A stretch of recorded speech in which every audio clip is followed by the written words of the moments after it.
వేదిక ఉన్నటువంటి గౌరవ కార్పొరేటర్లు, మాజీ శాసనసభ్యుడు, మా నాయకులందరికీ పేరు పేరున నమస్కారం. రెండు మాటలు చెప్పి ముగిస్తే, ఎందుకంటే కాలాతీతమైంది కాబట్టి.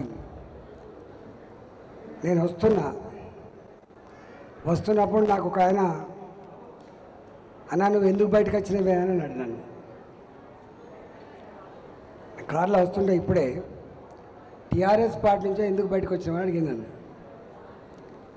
ఇక అనేక కారణాలు ఉన్నాయి, ఇప్పుడు ఏం చెప్పాలని చెప్పి అంటే, కాదన్నా ఈ జెండాకు ఓనర్ని అని చెప్పి స్టేట్మెంట్ ఇచ్చినావు కదా, గదే కోపం తెప్పించిందా అన్నాడు.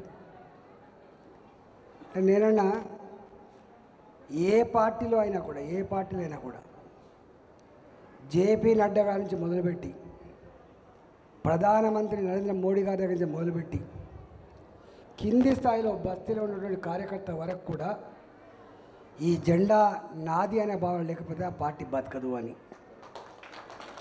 అందువల్ల ఇవాళ పార్టీలో జాయిన్ అయిన ప్రతి వ్యక్తి, భారతీయ జనతా పార్టీలో ప్రతి వ్యక్తి తప్పకుండా ఓనర్లాగానే ఉంటాడు. గుర్తుపెట్టుకోండి, ఈ పార్టీకి ప్రపంచంలోనే అత్యధిక సభ్యత్వం కలిగి ఒక ప్రజాస్వామికమైనటువంటి ఒక గొప్ప దేశానికి ఇవాళ నాయకత్వం అందిస్తున్నటువంటి ఈ పార్టీ భారతీయ జనతా పార్టీ. ఇవాళ ఎందుకు జాయిన్ అవుతున్నారు అనేది ఒక సబ్జెక్టు. ఇప్పుడు గీత ఆశ్రమానికి పోయేస్తున్నాను నేను. ఈ దేవరంజాల్లో గీత ఆశ్రమానికి పోయేస్తున్నా. ఆడ బువ్వ పెట్టిండు, తింటా అంటే పెద్ద మనిషి, కాంగ్రెస్ పార్టీ నాయకులన్నా టీఆర్ఎస్ పార్టీ నాయకులు చాలా పెద్ద మనుషులు వాళ్ళు అన్న మాట ఏంటంటే, అన్నీ అడిగిన తర్వాత ఒక మాట అన్నారు వాళ్ళు, దేశానికి దిశ, దేశానికి దిక్సూచి మోడీ తప్ప ఎవరు కనపడతలేరు అనే మాట మాట్లాడారు. వాళ్ళిద్దరు కూడా చాలా సీనియర్ మోస్ట్ లీడర్స్. ఒకరు టీఆర్ఎస్ పార్టీ ఇప్పటికీ, ఒకరు కాంగ్రెస్ పార్టీ. ఆ మాట అన్నప్పుడు నాకు గర్వంగా ఫీల్ అయినాను. ఎందుకు ఈ మాట అంటున్నా అంటే, ప్రపంచంలో జరుగుతున్న అనేక మార్పులను చూస్తుంది. ఒకప్పటి లెక్క ఏ రాష్ట్రంలో ఏమవుతుందో తెలియకపోవు, ఏ జిల్లాలో ఏమవుతుందో తెలియకపోవు. కానీ ఇవాళ ప్రపంచంలో ఏ దేశంలో ఏ మూలన ఏం జరుగుతుందో క్షణాల మీద తెలుసుకోగలిగేటువంటి పరిజ్ఞానం ఇవాళ నీ చేతిలో ఉన్న సెల్ ఫోన్లో ఉంది. అందుకనే ప్రపంచ పరిణామక్రమ గమనాన్ని చదువుకున్న వాళ్ళు మాత్రమే కాదు, మేధావులు మాత్రమే కాదు, సామాన్య ప్రజలు కూడా తెలుసుకునేటువంటి సత్తా సంతరించుకున్నారు అని. మన మహాభారత యుద్ధంలో ధృతరాష్ట్రుడికి యుద్ధ భూమిలో ఏమవుతుందో చెప్పమని ఎవరిని కోరేది? విదురుని కోరేది. సంజయుని కోరేది. అంటే సంజయుడు మాత్రమే ప్రపంచంలో ఎక్కడ ఏం జరుగుతుందో తెలుసుకోగలిగే శక్తి, జ్ఞానాన్ని సంతరించుకున్నాడు సంజయుడు. కానీ ఇవాళ ప్రతి ఒక్కడు సంజయుడే. ప్రపంచంలో ప్రతి ఒక్కడు సంజయుడే ఇవాళ.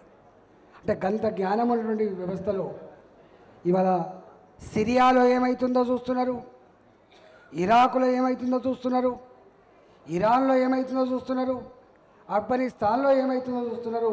నిన్న మొన్నటి వరకు మన చేత బతికినటువంటి ఈ పక్కకున్న బంగ్లాదేశ్ ఏమైతుందో చూస్తున్నారు. కాబట్టి ఆ ప్రపంచంలో జరుగుతున్న నరమేధం, ప్రపంచంలో జరుగుతున్నటువంటి డిస్ట్రక్షన్ చూసిన తర్వాత 140 కోట్ల ప్రజలున్నటువంటి ఒక గొప్ప ప్రజాస్వామిక దేశంలో ఇవాళ ఇంత ప్రశాంతంగా ఇంత గొప్పగా ఉండడానికి కారణం భారతీయ జనతా పార్టీ, దాని నాయకుడు నరేంద్ర మోడీ అనే విషయం ఇవాళ అర్థమైపోతుంది. కాబట్టి చాలామంది ఏమంటున్నారు, మన హర్యానాలో గెలిచింది, ఇట్లా గెలిచినాం అట్లా గెలిచినాం అని రకరకాల ప్రవచనాలు చేస్తూ ఉన్నారు. మహారాష్ట్రలో కూడా గెలవడానికి ఈ కారణాలను చెప్తున్నారు. కానీ నాకు తెలిసి హర్యానాలో గెలిచిన, మహారాష్ట్రలో గెలిచిన ఒకటే భారత జాతి ఒక అభిప్రాయానికి వచ్చింది. మొన్న జరిగిన పార్లమెంట్ ఎన్నికల్లో సంపూర్ణమైన మెజార్టీ ఇవ్వకపోవడం వల్ల పార్లమెంట్లో ఏం జరుగుతుందో ప్రజలందరూ కూడా చూస్తూ ఉన్నారు. అయ్యో మోడీ గారికి ఇచ్చిన అధికారం కానీ ఇంకొక శక్తివంతమైన అధికారం ఇస్తే బాగుండు అనేటువంటి భావన ఇవాళ నాలో కాదు, బస్తీలలో ఉన్నటువంటి సామాన్య జనంలో కూడా చర్చ జరుగుతూ ఉంది.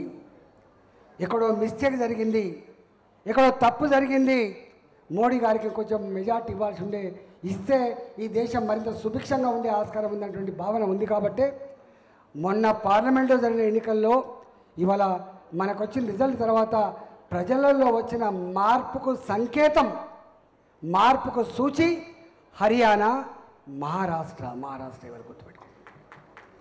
ఇవాళ చాలామంది అంటున్న భావన ఏంటంటే మోడీ గారు ఆయురారోగ్యాలతో ఉండి మరింత కాలం ఈ దేశాన్ని నాయకత్వం వహించాలనే భావన కనపడతాం. వారి గురించి చెప్పాలంటే ఒక గంట చెప్పినా ఉడవదుగా. వారి గురించి చెప్పాలంటే ఎన్నెన్ని గంటలు చెప్పినా ఉడిచే ప్రసక్తి లేదు. కాబట్టి కానీ ఒకటి మాత్రం సత్యం ఏంటంటే ఇవాళ భారత జాతి ఈ భారత మాత ముద్దు బిడ్డలు ప్రపంచంలో ఏ దేశంలో ఏ మూలకు జీవించినా కూడా ఒకనాడు చెప్పుకోవడానికి సంకోచించే భారత జాతి ఇవాళ నేను భారతీయునని చెప్పి గల్లెగిరేసి చెప్పుకోగలిగేటువంటి స్థాయికి పెంచిన ఘనత నరేంద్ర మోడీ గారిది మాత్రమే. ఆ ఘనత ఆయనకే దక్కింది. కరోనా కష్టకాలంలో ప్రపంచ ఆర్థిక వ్యవస్థ తిరోగమనంలో ఉంటే భారత ఆర్థిక వ్యవస్థ అంత గొప్పగా పురోగమించకపోయినప్పటికీ కూడా తిరోగమనాన్ని అధిగమించి ఇవాళ ప్రపంచంలో అన్ని దేశాల కంటే కూడా ఇవాళ ఆర్థికంగా వేగంగా అభివృద్ధి చెందుతున్న దేశం భారతదేశంగా నమోదు కాబడ్డది. ఇవాళ 2014 పూర్వం 11వ ఆర్థిక వ్యవస్థగా ఉన్న భారత్ 10 సంవత్సరాల మోడీ గారి పాలనలో 5వ ఆర్థిక వ్యవస్థగా ఎదిగింది. కరోనా కష్టకాలంలో ఉండి కూడా ఒకవేళ కరోనా కష్టకాలం రాకపోయి ఉంటే ఇవాళ 4వ స్థానమో 3వ స్థానంలో ఉండేటువంటి ఆస్కారం ఉండే భారత ఆర్థిక వ్యవస్థ. ఇవాళ మోడీ గారి సంకల్పం, మోడీ గారి ఆశయం రేపు భారత ఆర్థిక వ్యవస్థ 3వ ఆర్థిక అతిపెద్ద వ్యవస్థగా ఉండాలి. నా భారత్ ఒకనాడు థర్డ్ వరల్డ్ కంట్రీ, నా భారత్ పేద దేశం, నా భారత్ ఇతర దేశాల సాయం కోసం ఎదురు చూసే దేశం, నా దేశం అమెరికా ఉక్మా బస్తాలు పంపితే నా పిల్లలకు పెట్టిన దేశం, నా దేశం ప్రపంచానికి అన్నం పెట్టగలిగేటువంటి స్థాయికి ఎదిగింది భారతదేశం అనే పరిస్థితి వచ్చింది. గుర్తుపెట్టుకోండి. ఒక గొప్ప ఆర్థిక వ్యవస్థ. ఆయనకు ఆర్టికల్ రాస్తున్న మాట ఏంటంటే ప్రపంచంలో ఏ దేశానికైనా అవసరం పడితే అన్నం పెట్టగలిగే స్థాయిలో ఉన్నది భారత్. కానీ భారత్కి ఏదైనా ఆపదస్తే ఆదుకోగలిగేటువంటి శక్తి ఏ దేశాలు లేదని చెప్పిండు ఆ ఆర్థిక వ్యవస్థ ఈ మధ్యకాలంలో.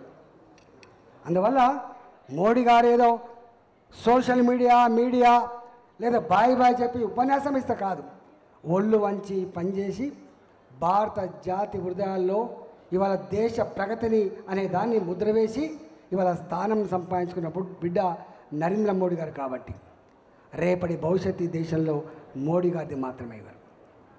1947 ఈ దేశానికి స్వాతంత్రం సాధించుకొని 100వ సంవత్సరంలో అడుగుపెడుతున్న శుభతరుణంలో వికసిత్ భారత్ అని చెప్పి అలా గొప్పగా స్వప్నం, గొప్పగా కళ్ళు కంటున్న వ్యక్తి మోడీ గారు. కాబట్టి ఇవాళ మోడీ గారు ఒక మంచి పునాదిని, మంచి ప్రజాస్వామిక వ్యవస్థని అన్నిటికీ మిక్కిలి ఒక సిస్టమ్ని ఇలా మనందరికీ అందిస్తున్న వ్యక్తి. కాబట్టి రాబోయే కాలంలో భారతదేశం ఒక గొప్ప ప్రజాస్వామిక దేశంగా, అభివృద్ధి చెందిన దేశంగా, ప్రపంచానికి ఒకనాడు ఇవాళ విశ్వగురువుగా వెలిసిన భారతదేశం రాబోయే కాలంలో మళ్ళీ విశ్వగురువు స్థానాన్ని సంతరించుకునే స్థాయికి ఎదగాలని చెప్పి ఆ ఎదగడంలో మోడీ గారు వేసిన పునాది తప్పకుండా మనందరికీ మార్గదర్శకంగా ఉంటుందని చెప్పి భావిస్తూ ఉన్నాం. రేపు మనకు ఇంతకుముందు రామచంద్రరావు గారు చెప్పినట్టుగా హైదరాబాద్లో 100%, ఇవాళ మొత్తం తెలంగాణలో బలంగా ఉన్నటువంటి ప్రాంతం మన జిహెచ్ఎంసీ ప్రాంతం. అందువల్లనే మొన్న మల్కాగిరిలో ఈ చుట్టుముట్టిన మనం గుర్తుపెట్టుకోండి. నల్లగొండ మనకు భువనగిరి కొంచెం ఎక్కడో కొంచెం దారి తప్పినాం, కానీ అదర్వైజ్ మొత్తం జిహెచ్ఎంసీ చుట్టుపక్కలంతా మనమే ఉన్నాం. మెదక్ నుంచి వెళ్ళి అటుతరంకి వచ్చినాం మనం. ఇక్కడ విశ్వేశ్వరరెడ్డి గారి కాన్స్టిట్యున్సీ గెలుచుకున్నాం మనం. ఇక్కడ మల్కాయిలో గెలుచుకున్నాం మనం. సికింద్రాబాద్లో గెలుచుకున్నాం మనం. హైదరాబాద్లో కూడా గొప్ప ఓటు సాధించుకున్నాం మనం. రేపటి కాలంలో జిహెచ్ఎంసీ మీద ఇవాళ హైదరాబాద్ గడ్డ మీద వికసించేది కమలం గుర్తు మాత్రమే. గెలిచే పార్టీ ఇవాళ కమలం, భారతీయ జనతా పార్టీ మాత్రమే. కాబట్టి నేను ఒకటే వీళ్ళందరినీ కోరుతున్నా, మన దాంట్లో నాయకత్వానికి కొదవలేదు, స్పేస్ కొదవలేదు, గుర్తుపెట్టుకోండి. ఇది ఆరంభం మాత్రమే. మొన్నటి పార్లమెంట్ ఎన్నికల్లో మొట్టమొదటిసారిగా తెలంగాణలో అధికారంలో ఉన్న పార్టీ 40% ఓట్లు సాధిస్తే 35% ఓట్లు సాధించి నువ్వా నేనా అని చెప్పి సందేశం ఇచ్చింది భారతీయ జనతా పార్టీ. దానికి ఆశీర్వదించింది తెలంగాణ జాతర. విషయం మర్చిపోవద్దు. రేపటి కాలం అంతా మనదే. రేపు ఎగిరేటువంటిది భారతీయ జనతా పార్టీ జెండా మాత్రమే. కాబట్టి ఇవాళ జైన్ అయినటువంటి వాళ్ళందరినీ కూడా ఖచ్చితంగా కడుపులో పెట్టుకొని కాపాడుకునేటువంటి బాధ్యత మా నాయకులకు ఉంటుందని చెప్పి నేను విశ్వసిస్తూ మీ అందరికీ కూడా మరొకసారి స్వాగతం పలుకుతూ సెలవు తీసుకున్న. భారత్ మాతాకి, భారత్ మాతాకి.